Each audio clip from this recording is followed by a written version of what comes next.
You ever realize your life is about to become a headline, and all you can do is watch it happen? Yeah, that's where I was. Middle of nowhere, Colorado, on 10 scraggly acres that no one wanted till I put a roof on it. And suddenly, everybody had a claim. I wasn't supposed to be anyone's problem, least of all the HOA. But they came anyway, armed with forged maps, bright orange vests, and the kind of smugness you only get from never having poured concrete in your life. They came to steal my land. And they didn't know. I was just getting started. I'll tell you right now, I never planned to be the stubborn old guy squatting on a mountain with a shotgun and a paper trail. Hell, a few years back I was still fighting fires in Denver, back straight as a board, running into burning buildings while everybody else ran out. 20 years, one collapsed beam, a shattered spine, and I was done. Got the handshake, the plaque, the workers' comp, all the usual thanks for your service stuff. Nothing left but a half-healed back and a little payout. So I did what any broken-down firefighter would. I bought the one thing nobody else wanted, a rough patch of hillside, county auction, Park County, 40 minutes from the nearest gas pump. No road, no neighbors, nothing but wind and pine needles and the rustle of aspen at night. I set up a tent, then a shed, then, because I didn't know any better, a house. I dug trenches, poured footings with my own hands, cussed out the wheelbarrow every day, and built something out of nothing but sweat and borrowed tools. Every nail in that frame, every splinter I pulled out of my palm, that was mine. You know what I mean? I like the silence. I like that nobody came up the trail except maybe a stray hunter every few months. Sometimes I'd see tire tracks, off-roaders mostly, but nobody ever stopped. Until they did. That's when it all changed. Early spring, second year, the bones of my house were up. Walls, roof, the whole bit. I'm covered in drywall dust when a gray SUV slides up to my homemade gate. Out pop 3 people, all in reflective vests and expensive sunglasses, clipboards in hand. I wiped my hands and wandered down. Honestly thought it was a delivery gone wrong. Are you the owner of this property? The one in front barks. She looked like she'd never so much as changed a tire. That's me. I say, thinking here we go. Karen O'Brien, president of the Whispering Ridge Homeowners Association. We need to discuss your construction. Now, I don't spook easy, but the way she said, your construction, like it was an infestation, not a home, that stuck. She told me I was in violation of community code, had to tear down my fencing, submit plans, stop work. She even asked if I had my permit packet. I laughed right in her face. Lady, this isn't your community. It's my land, bought from the county, fair and square. She squinted, acting like I was a misbehaving kid. This parcel falls under Whispering Ridge HOA. We've had jurisdiction here since 1999. I pointed at my deed, my auction contract, my title insurance. She didn't care. Her crew started taking photos. She told me to cease all work or face legal action. Then they left, tires spinning dust. Next morning, certified letter on my gate, demanding I demolish the place in 30 days or get hit with $500 daily fines. I nearly tossed it in the fire. If they wanted a fight, they had it. That night, I didn't sleep. Not from fear. Anger, maybe. The gall of it. These strangers telling me my house was unauthorized. I gathered every scrap of paperwork I had, scanned it, and fired off a cease and desist to the HOA and the county. Copied everyone from the sheriff to the planning office. I wanted them to know, you picked the wrong hill. Turns out, I wasn't even inside their district lines. County planning confirmed it. A guy named Derek coughed his way through the records, double-checked the maps. You're clear, Roy. They're misreading something, or just making it up. Yeah, that happened. No liens, no covenants, just clean title. He even sent me the overlay to prove it. I thought that'd be the end.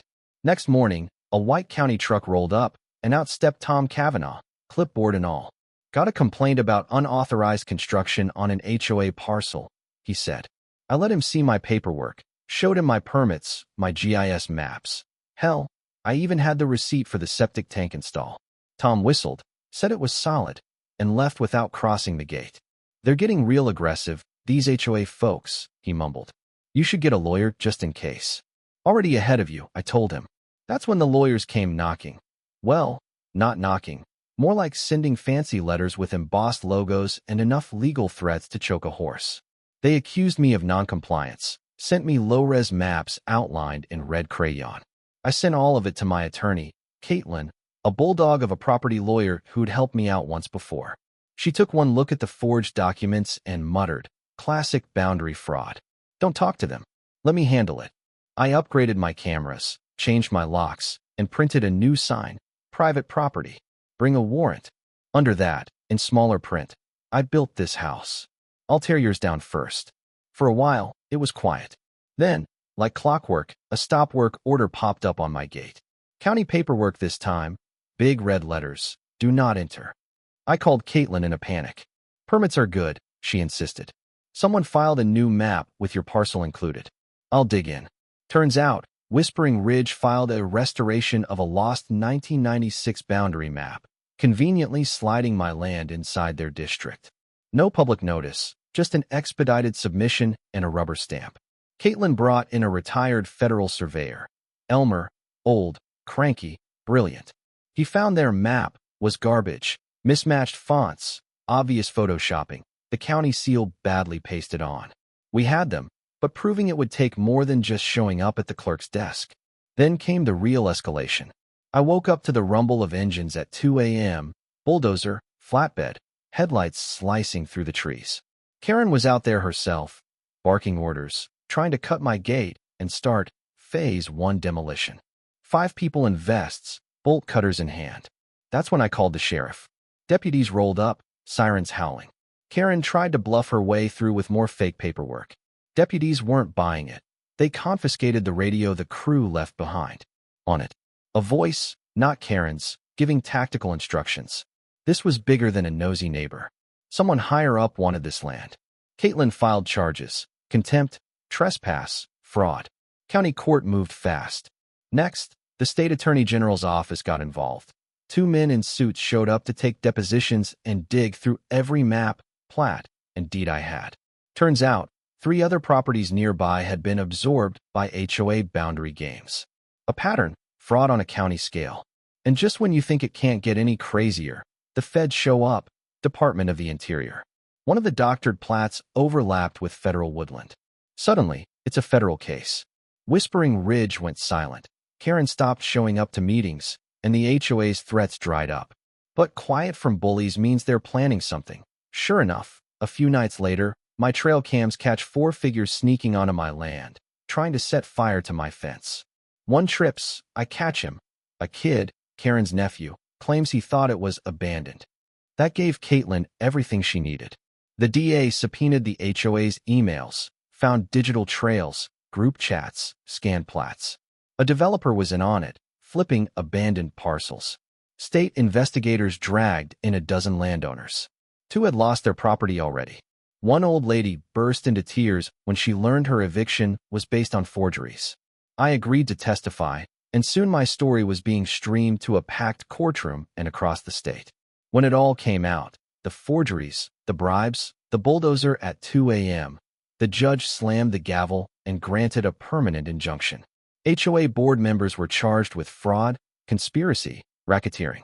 Karen pled out, got 17 years. The developer was fined, banned from the state. The clerks who helped approve the fake maps lost their jobs and faced trial too. My land was safe, for real this time. The court ordered the HOA dissolved, their assets auctioned off to repay the victims. I got enough to finish my house, install solar, and start over with a little breathing room. Thought I'd be left alone after that, but you know how these things go. My testimony made the news, then a documentary. Suddenly I was getting letters from all over, folks in their own fights, people who'd been bulldozed by the system, looking for a little hope. So I started something, a workshop on the ridge, building with other old firemen and vets, teaching folks how to stand their ground. Sometimes you don't win by being the strongest, you win by refusing to give up what's rightfully yours. I finished my house at last, every board set with my own hands. There's a new sign on my gate, burned into cedar with my old firebrand. Private property, no trespassing, no excuses. But underneath, in smaller print, it says, "Welcome if you've come to build." So what's justice anyway? Is it the law, the deed, the story you can prove, or just refusing to be erased when nobody else will fight for you? That's what I want to know. Tell me, if it was your land, your home, what would you do? Drop your answer below.